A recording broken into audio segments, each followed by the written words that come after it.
at Pakistan wedding. Now, the details. Vice President Kashim Shettima has returned to Abuja after a week-long diplomatic and economic mission to Guinea and Switzerland with a declaration that Nigeria has reclaimed a frontline position in global and regional policy conversations. Vice President Kashim Shettima arrived at the Nnamdi Azikiwe International Airport today after representing President Bola Tinubu at the inauguration of Guinea's President Mamadi Doumbouya in Conakry and leading Nigeria's delegation to the World Economic Forum annual meeting in Davos, Switzerland.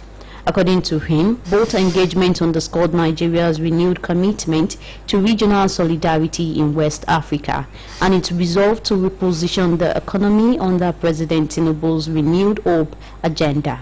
In Conakry, the Guinea capital, Vice President Shettima said Nigeria reaffirmed its leadership role within ECOWAS while opening new pathways for bilateral cooperation, particularly in agriculture and manufacturing.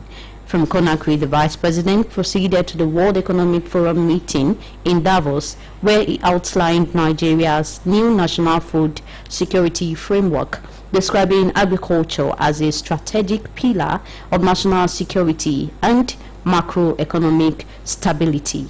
Vice President Shettima told investors that Nigeria's macroeconomic indicators were stabilizing, citing a projected 4.4% GDP growth in 2026 and a decline in inflation to 12.94%. The Trade Union Congress of Nigeria, TUC, and the Nigeria Labour Congress, NLC, have issued a 14-day strike ultimatum to the Federal Ministry of Health over delayed implementation of the Consolidated Health Salary Structure, CONES. This was contained in a statement jointly signed by the TUC Secretary General, Mr. Nuhu Toro, and the NLC Acting General Secretary, Mr. Benson Hooper, today in Abuja. The unions are demanding the immediate implementation of the report of the Technical Committee on the Adjustment of CONES, which was submitted in 2021. They said the report, chaired by the National Salaries, Incomes and Wages Commission, addressed the salary distortions in the health sector, stating that health workers had waited over 5 years, describing the continued delay as a deliberate act of injustice against health workers. The NLC and TUC warned that failure of the government to act within 14 days would trigger nationwide industrial action. Governor Seyi Makinde of Oyo State has declared that the People's Democratic Party, PDP, is still alive and very much ready for the 2027 general elections. The governor, who insisted that the party is not dead, contrary to widespread insinuations, stated that PDP remains strong and prepared to surprise its critics ahead of the 2027 polls. Governor Makinde spoke at the Southwest PDP stakeholders meeting held in Abeokuta, the Ogun State capital, on Friday. The meeting attracted PDP leaders and political office holders across Lagos, Ogun, Oyo, Ondo, Osun and Ekiti states. The party leaders received 2 groups of defectors from the All Progressive Congress APC and the New Nigeria People's Party NNPP into the PDP fold. Governor Makinde, who noted that the turnout of party members as well as the defectors had proved those who declared the PDP a dead political party wrong. He urged party leaders and members across the region to remain united in the task of strengthening the party's structures. The lawmaker representing Ibadan Southeast Northeast constituency at the Federal House of Representatives, Honorable Abbas Adigun Agbori, called on President Bola Tinubu to give assent to a bill seeking to place the NDLEA, DSS, and the Nigerian Customs Service directly under the presidency to enhance operational efficiency. Honorable Abbas Adigun Agbori, who is also the chairman, House Committee on Narcotics, made the call while featuring on the BCOS TV monthly political personality interview program in Yoruba by Gede Oshulu. Our reporter Olamide Owolabi monitored the program and compiled this special report. The BCOS Yoruba political discourse program, Gbagede Òṣèlú, featured the member representing Ibadan Southeast, Northeast Federal Constituency and Chairman House Committee on Narcotic Drugs, Honorable Abbas Adigun Agbowori, who spoke on key political and national issues. Speaking on his transition from the United States Navy to politics, Honorable Agbowori said he turned down further career advancement because of his passion for the people and his desire to serve humanity. He narrated his political journey, explaining that he volunteered in 2008 campaign of former United States President Barack Obama as a means of gaining political experience, stressing that success in life requires dedication, discipline, and hard work. Comparing Nigerian politics with that of the United States, Honorable Agbowori observed that while the United States operates on strict adherence to the rule of law and a culture of working before earning, Nigerian system likely depends on external support and patronage. Because when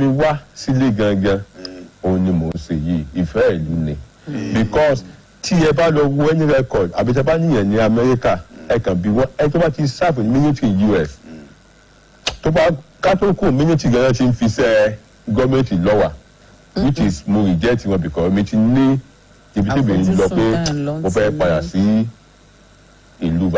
commenting on the crisis within the People's Democratic Party, PDP, Honorable Agbowori said the party remains relevant and cannot simply fade away, expressing optimism that internal issues will be resolved by March as efforts are ongoing to reposition the party. He described the Oyo State Governor, Engineer Seyi Makinde, as a visionary leader who enjoys the confidence and support of the people of the state. And to visa to everything. Governor, internal affairs, he said, because any I don't Kenny, I can't buy ye party only àfojúsùn kan náà pẹ̀lú tiẹ̀ láì pẹ̀lú tí mo pé ẹni gangan Ọlọ́run ti kẹ́ wọn ìṣàtìjà tí mo ní bá ká láyé so wọ́n kàn ìfẹ́ ìtẹ́rẹ́ ní láti tọ́jú ìlú ni wọ́n fi join òṣèlú máa pé ìtẹ́mi náà wá fún láti lé pé Amẹ́ríkà wọn ò lé mi ìmọ̀débí ẹ̀ ló ní báyìí oṣù kan pẹ́ jù màá ríṣẹ́ because of as a disabled veteran tí mo jẹ́ so mo ní ìfẹ́ ìjẹ́mi náà ni mo fi kúrò wúlẹ̀ tó bá síbì so mo ṣe àláì pẹ̀lú Speaking on his role as the chairman of the House of Representative Committee on Narcotic Drugs, Honorable Agbowori stated that the NDLEA and DSS are understaffed, stressing the need for improved manpower and funding. He advocated that 2% of the NDLEA's internally generated revenue should be allocated to the agency to support its operations, while 5% of the Nigerian Customs Service IGR should be set aside for operational effectiveness. According to him, prioritizing the welfare of security personnel and their families is critical to strengthen national security. Honorable Agbowori also spoke on the challenges surrounding the agitation for the creation of Ibadan State, while appreciating the people of his constituency for their continued support. Oyo State, New Oyo State, Oyo State that yìí, ó ní New Oyo State, pé kí Ọ̀yọ́ jẹ́ capital tiwọn. Èmi sọ pé Ìbàdàn State, Ìbàdàn jẹ́ capital, which is Dole, right? Now, so ọmọ bàbá wa former governor Akala Lamiju, Ọ̀dẹ́gbọ̀n Lamiju, òun náà ṣe Òkè Ògùn kí Ògbómọ̀ṣọ́ kó jẹ́ capital, but Dole. Ìbàdàn State náà ni wọ́n gbé kókó bẹ́ẹ̀ káwọn wà tẹ́wọ́n ẹ̀fẹ́ create bí mi ṣe wò tí president yìí tí wọ́n fẹ́ ṣe o bí wọ́n sọ pé wá ṣe o ìkọ̀ọ̀kan ní region kọ̀ọ̀kan ilé mi ò pé bàbá yóò fẹ́ ṣe so tí ó fi jẹ́ mẹ́fà tí ó fi jẹ́ mẹ́fà yes because we say we have a 6 region so now ẹyọkan yẹn ní southwest. After the program, Honorable Agbowori was received by the chairman of the BCOS, Mrs. Oluyole, in her office alongside members of the BCOS management who appreciated his visit and wished him continued success. Olamide Owolabi, BCOS News. The Olubadan of Ibadan, Oba Rashidi Adewolu Ladoja, says President Bola Tinubu is doing his best to address the nation's current security challenges. The traditional ruler stated this after a meeting with the president at the presidential villa in Abuja. Obaladoja told newsmen that he came to thank the president for his support during his coronation and crowning as 44th Olubadan of Ibadan land. He explained that since his coronation as Olubadan in September last year, he had been seeking an opportunity to visit the president in Abuja. Weighing in on President Tinubu's style of governance, the revered traditional ruler noted that the president turned around the economic fortunes of Lagos State while serving as governor. This broadcast of Newscope comes to you from the Broadcasting Corporation of Oyo State, Ibadan. The Nigerian military has dismissed accusations that his response to the attack in the Kaminwari community, Kaduna State, where over 100 church worshippers were abducted last Sunday, has been slow or lacking proactivity. Some members of the community located in the Kajuru local government area had accused the military of a sluggish response, claiming that troops retreated after a feeble attempt to enter the forest where the criminals were hiding. Debunking the narrative, however, the nation's defense headquarters insisted that concrete efforts were on to ensure that the victims are rescued unharmed. In a statement, the Director, Media Operations of the Nigerian Armed Forces, Major General Michael Onoja, acknowledged the frustrations of the community, but assured them of the safe rescue of their loved ones.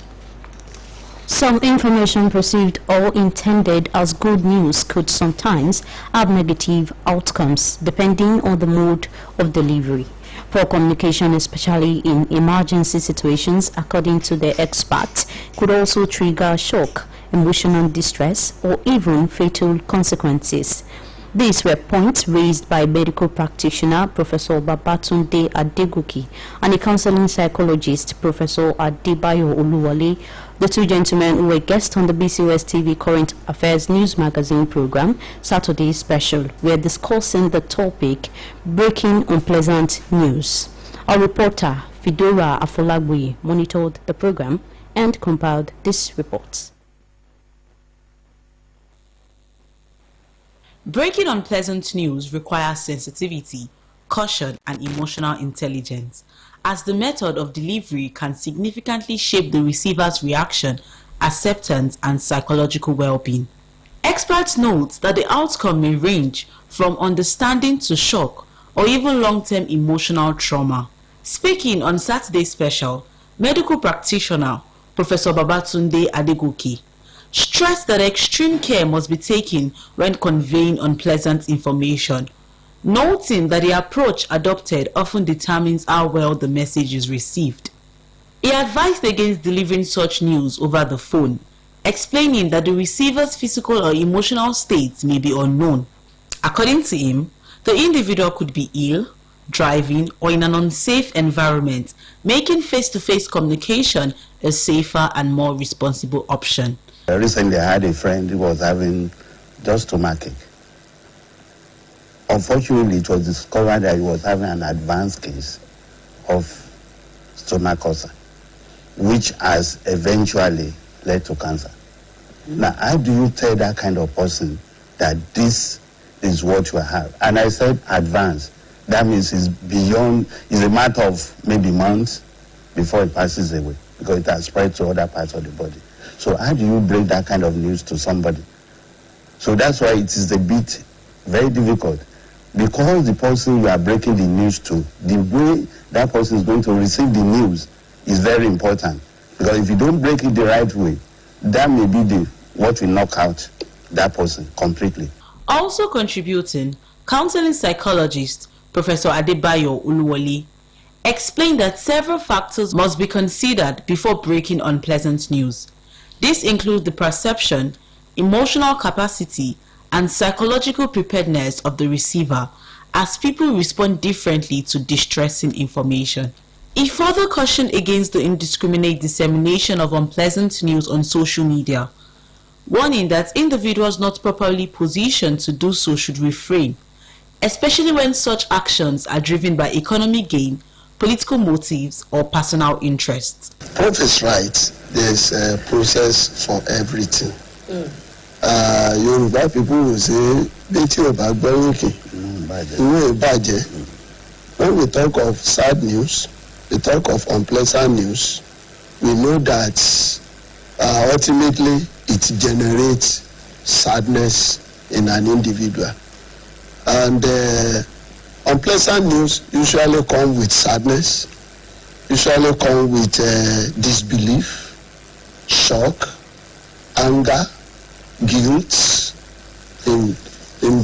at different degrees in different persons, as we have said. The experts therefore urged members of the public to exercise responsibility and discretion when breaking unpleasant news, warning that poorly delivered information can result in severe emotional distress and lasting psychological consequences.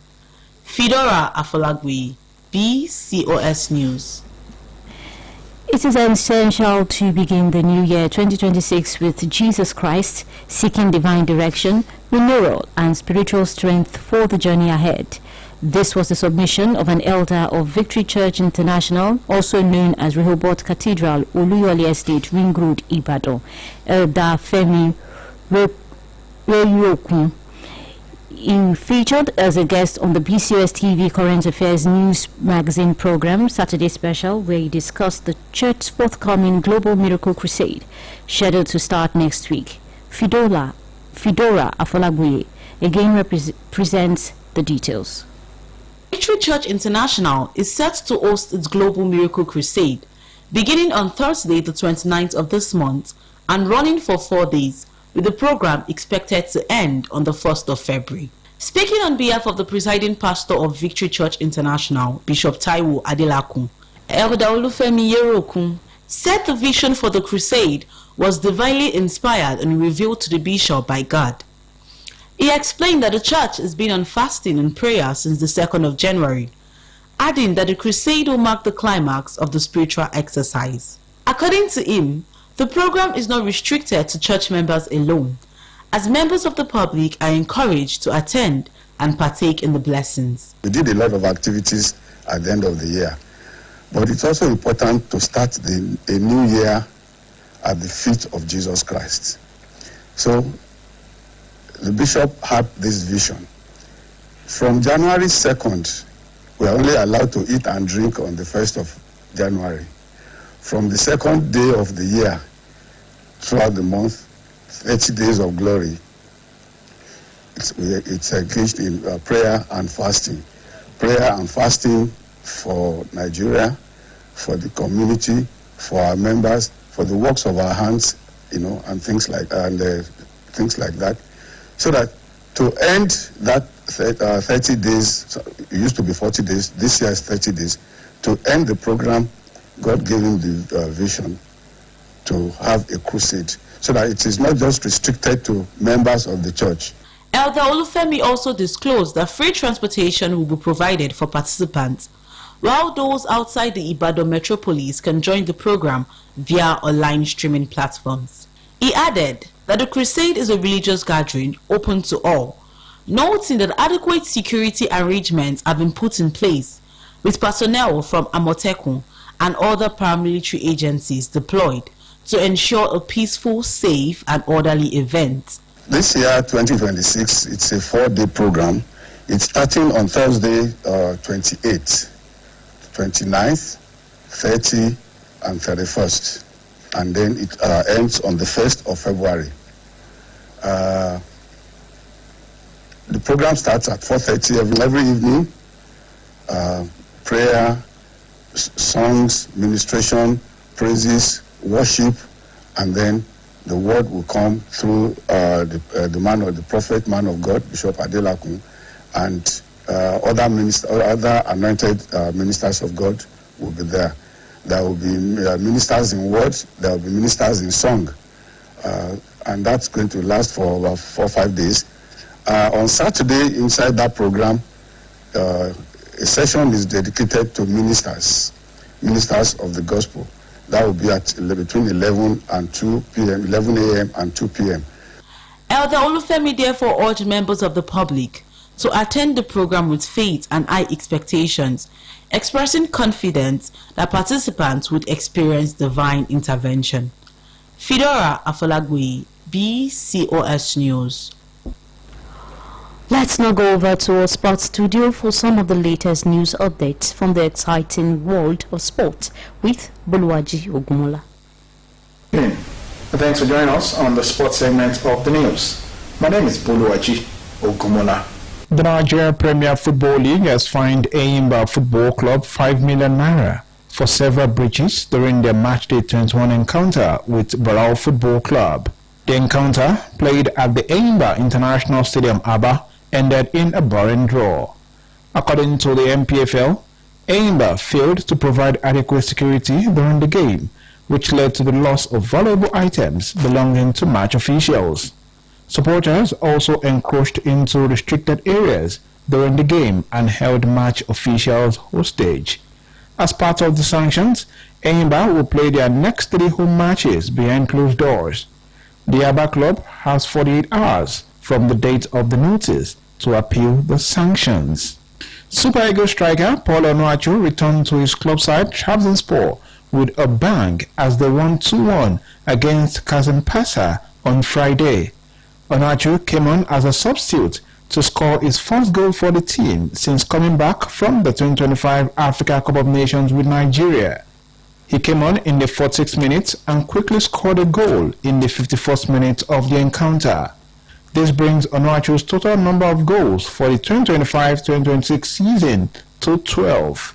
The Nigerian international forward was part of the Super Eagles team that won bronze at the 2025 Africa Cup of Nations held in Morocco. The winners of the maiden FIFA Women's Champions Cup will take home a record $2.3 million.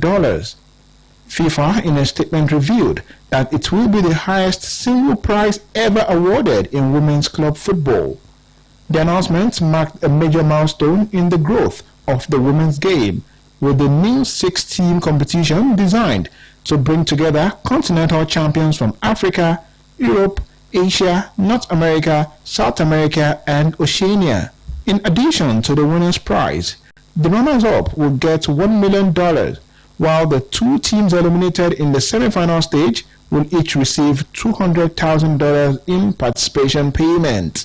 Clubs knocked out in the first round: Auckland United of New Zealand and Wuhan Chengdu Jinda of China will still walk away with about $100,000 each. FIFA Secretary General Marta Gastrom described the prize structure as a strong vote of confidence in women's club football and its future. Finally, Milwaukee Bucks star Giannis Antetokounmpo expects to be out for about 4 to 6 weeks with a calf injury. Antetokounmpo played 32 minutes of his side's 102-100 defeat by the Denver Nuggets on Friday before coming off in the final minutes of the game. The 2-time MVP recently criticized his teammates amid their poor form. The loss to the Nuggets was a 5th defeat in 6 games for the Bucks and left them 11th in the Eastern Conference. Their final game of the regular season is on the 12th of April. And that's our package for tonight.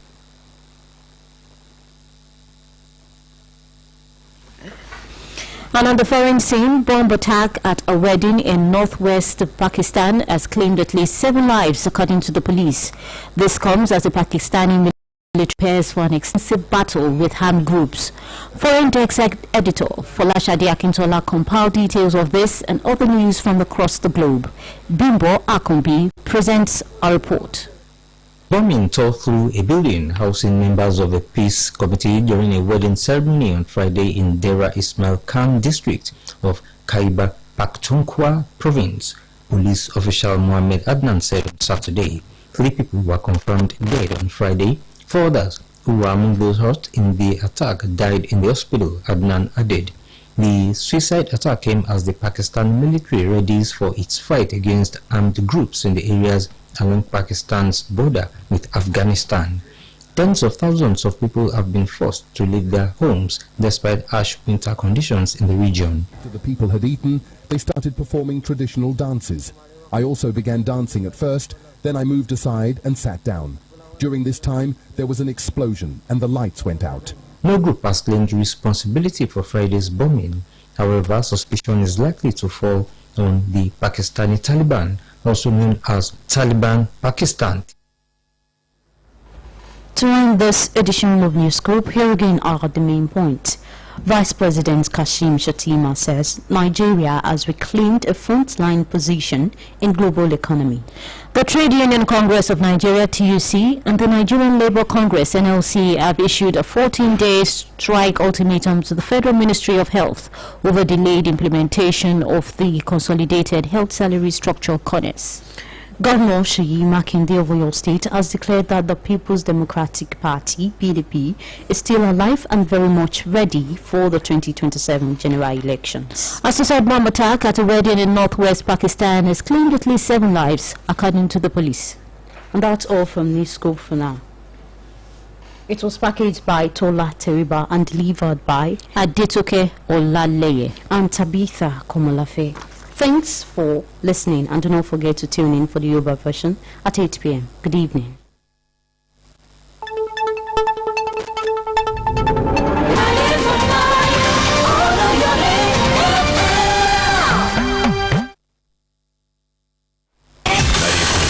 Number 1 for hip-hop and R&B. 98.5. Oluyole. Going down. FM.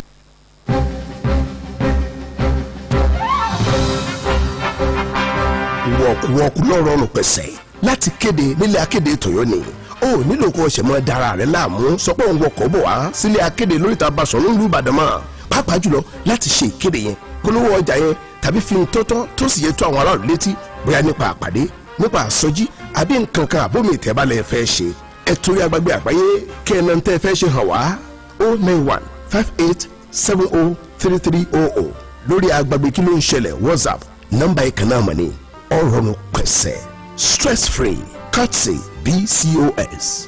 You don't have to stress yourself coming down to Ile Akede Orita Basọ̀rún Ìbàdàn again to make that announcement or place that advert. Book online, personal paid announcements, obituaries, or in memoriam, annual conventions, workshops, crusades, social diaries, inter-house sport competition.